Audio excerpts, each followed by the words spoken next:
Okay, I've got Garmin's new Forerunner 25 GPS watch here.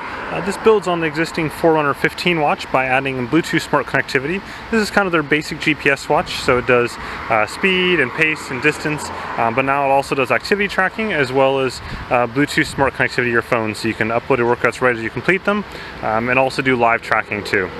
So I'm just at the start of the run here. You can see the GPS signals at full strength, and then the heart rate sensor there is coming from the heart rate strap I'm wearing. So it does not have an optical sensor in it, rather it's coming from the strap. So at this point I better get started my run. It's just going to go on power save mode, which basically allows it to do about 8 weeks or so without battery charging. So I'll catch up midway through the run. Okay, we're into the run now. So my heart rate's coming from the heart rate strap at about 155 beats per minute. The zones are specified on the unit, so you can change those. Right now it says zone 4.3.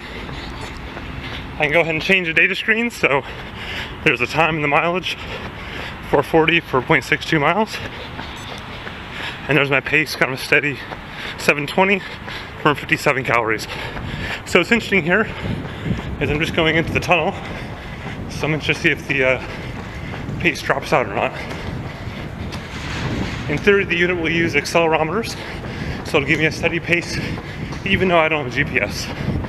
And we see that here, that it's not quite perfect, but reasonably close in that 720 to 740 range.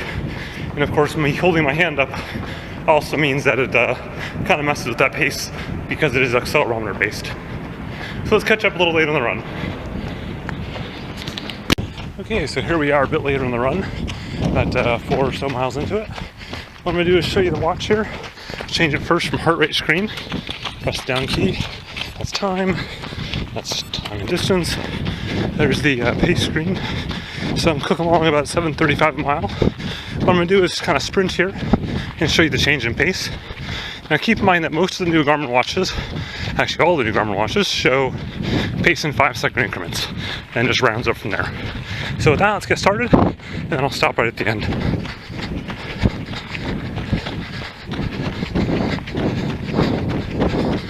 So you see it's decreasing now, a bit smooth, but that's normal for watches.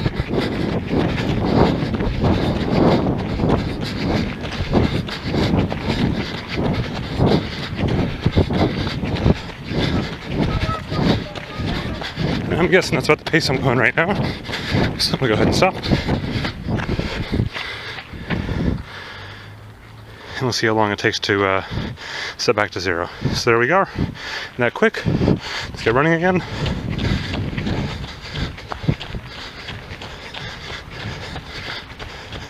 And it's back to my 720, 730 mile. So there we go.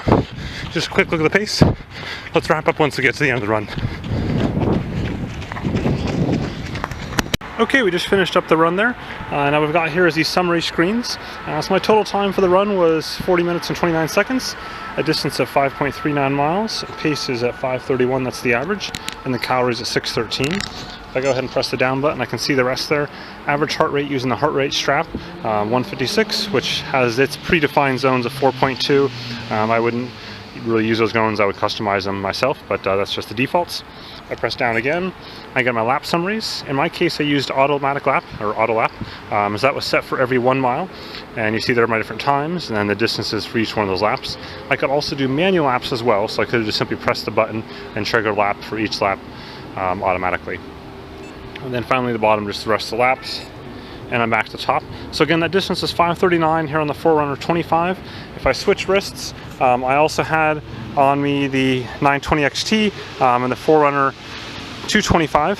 So on the right hand side, 5.39 miles, and then the 225 just went into standby, and that was at 5.34 miles. So the 920 and the 25 matched exactly, whereas the 225 is a little bit lower. Now keep in mind that's probably normal because of the fact that I went through that tunnel there, and I hadn't really calibrated any of these watches recently, so that means that they're going to have slight variations. As you run more outside with GPS, it memorizes your basic accelerometer kind of stride, if you will, and based on that I can get more accurate. So in this case, you know, the 920 XT is the one I run with the most compared to the 225, that's why it was a little bit different there.